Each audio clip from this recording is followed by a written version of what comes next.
You tell yourself that it's over, that you've finally gathered the strength to step beyond her shadow, to delete the messages that once felt sacred, to mute the echoes of her laughter and train your eyes to pass indifferently over every face that faintly resembles hers. And yet, despite every deliberate act of closure, every forced breath of composure, you find that silence itself betrays you, because in that silence she still exists, not as a person, but as a presence that lingers behind your thoughts like an echo you cannot silence. You once believed forgetting was a matter of time or distance, or some ritual of discipline that could overwrite memory through sheer willpower. But the human mind does not forget by force. It forgets only through replacement, and you cannot replace something that once gave your life meaning, because the absence of that meaning leaves a void too heavy for distraction to fill. What you ache for is not her touch, nor her voice, nor the illusion of closeness that once held you. What you truly miss is the feeling of being seen, the subtle certainty that, in her eyes, your existence carried purpose and gravity, that her attention anchored you to something larger than solitude. And now that anchor has been torn away, leaving you adrift inside yourself, wrestling with the unbearable weight of still caring when the world demands that you stop. You tell yourself you're moving on. You throw yourself into distractions, into longer nights, heavier workouts, fleeting faces that never stay long enough to be remembered. Yet every attempt to bury her deepens her. Outline, every escape sharpens the ghost of what you lost, until you finally understand that you cannot erase what still defines you. You can only dissect it, study it, and transform it into something that no longer rules you. Marcus Aurelius once wrote that pain ceases when it finds its purpose, and perhaps that is where forgetting truly begins. Not in resistance, but in understanding. When you stop running from what hurts and sit quietly inside it, watching the ache like a philosopher studies truth, with cold patience and ruthless honesty, until pain becomes information, and information becomes mastery. And that's when it reveals itself. You never loved her completely, not as she truly was, but as the reflection she offered of who you were when she was near, because her presence mirrored the version of you that felt alive, worthy, and undeniable. And now that the mirror has shattered, so has the image of yourself that depended on it. Most men drown at this stage. They seek new mirrors, new faces, desperate to resurrect the identity that collapsed with her absence. But the Stoic understands a harsher truth, that identity built on another's gaze is not identity at all, and that the world owes you nothing, not even the recognition you crave for strength, is born in the void, left when validation dies. So you begin the discipline of detachment, not by denying the past, but by reclaiming what it taught you to forget. The mornings before she entered your world, the silence that once steadied your mind, the ambitions that existed before her approval defined your worth, and you gather these fragments like a soldier retrieving his weapons after defeat, preparing for the quiet war within. Every time her image rises uninvited, you do not fight it. You breathe and let it stand before you like an intruder trespassing your fortress, observing it with calm precision, naming it nostalgia, attachment, pride, until it dissolves under awareness. And that is the secret most never learn, that forgetting is not erasure but mastery, not an act of suppression, but an evolution of perception. And slowly, almost imperceptibly, the echo fades.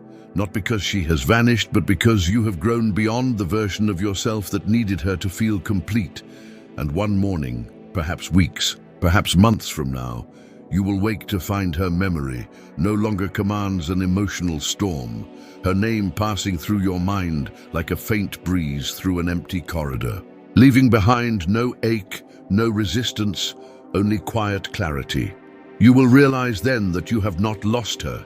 You have absorbed her lesson, and the heart she once awakened now belongs entirely to you. For forgetting a woman you still love is not the end of love, but its final transformation. The moment love ceases to be attachment and becomes wisdom. There comes a point when you realize that the hardest part of forgetting her is not the loss itself, but what that loss reveals about the secret architecture of your own mind. Because love, when stripped bare of its poetry, is nothing more than projection, a reflection of desire painted across another human being. And when the person vanishes, the mirror shatters, leaving you face to face with the truth that what you mourn is not her body or her voice, but the image of yourself that existed through her eyes. It is an identity collapse disguised as heartbreak, and most men never recover from it. Not because the woman was unforgettable, but because they cannot live without the version of themselves she once made them feel like. At first, it seems cruel that something as sacred as affection can so easily transform into suffering. But the cruelty is not in love. It is in attachment. For attachment teaches the mind to equate another's presence with its own stability. And once that connection dissolves, the psyche unravels, forced to reassemble itself from the fragments of dependency it mistook for devotion. The pain that follows is not the punishment of fate.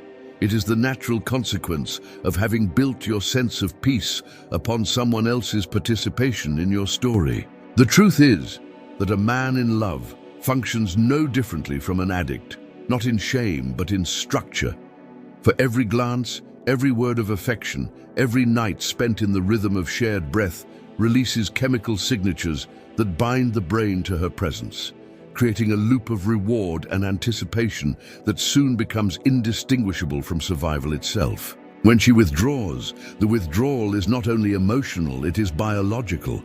Your heart races, your sleep collapses, your thoughts spiral. You begin to mistake the body's reaction for destiny, believing that pain of this magnitude could only mean she was meant for you.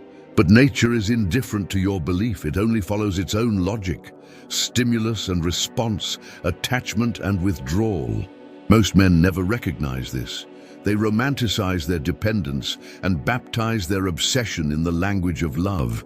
They say things like, "She was the one," or "I'll never feel that way again," not realizing that what they miss is not her essence, but the neurological storm she awakened within them. But the Stoic, guided by discipline rather than impulse, does not demonize love nor sanctify it. He studies it. He watches it the way a strategist watches an opponent, neither surrendering to its intoxication nor denying its reality. He knows that emotion, like power, is safest in the hands of one who understands its mechanics. So you begin to unlearn. Slowly, deliberately, you retrace the origins of your attachment, questioning every assumption it carried.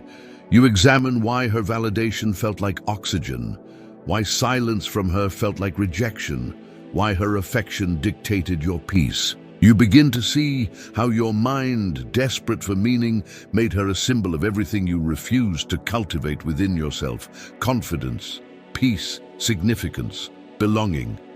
She did not give you these things. She mirrored them back to you. When she left, the mirror went with her, and in the absence of that reflection, you mistook emptiness for loss. But the void you feel is not proof that she was your missing half. It is proof that you abandoned parts of yourself in the pursuit of being seen. This is the reckoning. The moment when you realize that forgetting her is not about suppressing emotion, but reclaiming sovereignty over it. You cannot heal while you still depend on the idea that she completed you, because that idea is a lie told by the fearful part of your mind that would rather cling to pain than face transformation. The Stoics understood this, that suffering without analysis is chaos, but suffering examined becomes wisdom. When you dissect your attachment without judgment, you begin to see the anatomy of your own longing, and with that awareness comes liberation. Machiavelli once wrote that men are destroyed not by their enemies, but by their illusions. And in matters of love, illusion is the most seductive enemy of all. It convinces you that love should rescue you from solitude when, in truth, it was meant to reveal how much of yourself you abandoned to avoid it. The average man spends years in that delusion, mistaking nostalgia for love and self-pity for depth. But the man who chooses awareness over sentiment learns to rebuild his strength from the ground up, no longer chasing validation, no longer begging the past to make sense, but learning instead to stand alone in quiet clarity. And as you continue this practice, not for days, but for months, perhaps years, something begins to shift. The memories still come, but they arrive softer now, stripped of their authority. Her name still crosses your mind, but it no longer carries the power to command your mood. You find yourself remembering not because you miss her, but because you are tracing the evolution of your own consciousness through her absence. The emotional chaos that once ruled you becomes data, evidence of how much power you surrendered and how much you have reclaimed. In time, you begin to understand that love was never meant to be forgotten. It was meant to be integrated. You do not erase it. You absorb it, refine it, and let it sharpen your understanding of what connection truly is. Forgetting her, then, is not about deleting her from memory, but about removing her from the pedestal where you once placed your peace. The day you achieve this is not marked by triumph or bitterness, but by calm indifference, a silence so steady it feels like power. And in that silence, when the mirror finally clears, you will see yourself not as a man broken by love, but as one reborn through it. There arrives a quiet morning when the storm finally ends, not with a dramatic closure or a burst of revelation, but with a stillness so profound that it feels almost sacred, as if the universe itself has paused to witness the birth of a calmer version of you. The ache that once dominated your every thought has thinned into something abstract, a faint whisper at the edges of your awareness, like a distant song you no longer need to chase. You rise from bed without that heaviness pressing on your chest, and for the first time in what feels like ages, the silence in your room no longer sounds like absence, it sounds like peace. You have not forgotten her in the way most men attempt to forget, through rage, through distraction, through the false theater of moving on. You have transcended her by absorbing the lesson she came to deliver. She was not a mistake, nor a punishment. She was an initiation, a necessary fracture in the architecture of your identity, forcing you to rebuild yourself with stronger foundations. The pain was the fire that tempered you, and the loneliness was the forge that reshaped your strength into something quieter, deeper, more absolute. What once felt like loss now appears as purification. You no longer crave her voice because you have learned to speak to yourself with authority. You no longer long for her attention because you have learned to look upon your own reflection without shame. What she awakened within you has not died, it has evolved. The love you once directed outward has folded inward, condensing into self-respect, self-control, and that rare masculine peace that no external validation can touch. You begin to notice subtle changes in your perception. The world appears sharper, cleaner, as though your vision has been scrubbed of illusions. The same streets you once walked in despair now carry a different weight. You move through them, not as a man searching for something, but as one who has already found it. The noise of desire no longer distorts your judgment, and the energy you once scattered in pursuit of being loved has gathered itself into focus, ambition, and composure. The Stoics called this apatheia, the state of unshakable equanimity. Not the death of feeling, but the mastery of it. In this state, you do not suppress emotion, you guide it. You do not reject memory, you govern it. You have become the architect of your own internal world, and within that world, no one can trespass without your permission. You realize now that freedom was never about detachment from others. It was about returning to yourself so completely that you can no longer be lost through love or rejection. The woman you once loved becomes part of your mythology, not a ghost haunting your steps, but a symbol within your personal philosophy. a chapter in the story of your becoming. You think back on the man you were when she left. The sleepless nights, the restless questions, the desperate attempts to fill the void. And it almost feels like watching someone else. You feel no contempt for that version of yourself, only gratitude, because he endured what you could not yet understand. He carried the weight that made this stillness possible. You realize that growth has always been hidden inside suffering, waiting for recognition. The pain was not the end, it was the teacher. Machiavelli wrote that fortune favors the man who can command himself, and in love, that command is the rarest form of power. To govern the mind when desire burns, to remain steady when affection is withdrawn, to love without possession and lose without collapse. This is the art that separates men who merely survive from men who ascend. You have learned that control is not coldness, it is clarity, and clarity is what turns heartbreak into transformation. Now, when her memory drifts into your mind, you do not flinch or linger. You let it pass through you like sunlight through still water. You no longer interpret it as a sign, nor a test, nor a wound reopening. It is simply a moment, neutral and fleeting. In that neutrality lies freedom. You no longer resist the past because it no longer holds dominion over your future. You have forgiven the story, not because it deserves forgiveness, but because peace is too expensive to trade for resentment. And so, you move forward, not with vengeance, not with bitterness, but with the quiet confidence of a man who has outgrown his ghosts. You begin to build again, not a replica of what was lost, but something new, something rooted in truth rather than need. The world notices it even if no one speaks of it.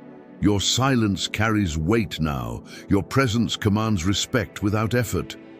There is a steadiness in your gaze, the kind that cannot be faked because it was forged in the fire of heartbreak and cooled in the waters of acceptance. And one day, it may come quietly between breaths, you will realize that the story has come full circle. The echo that once haunted you now lives as rhythm within you, no longer a reminder of pain, but a pulse of purpose.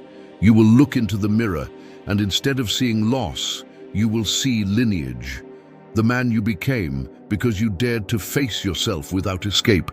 That is the final act of forgetting, not the erasure of memory, but the rebirth of meaning. The woman you loved remains part of your history, but you finally belong only to yourself.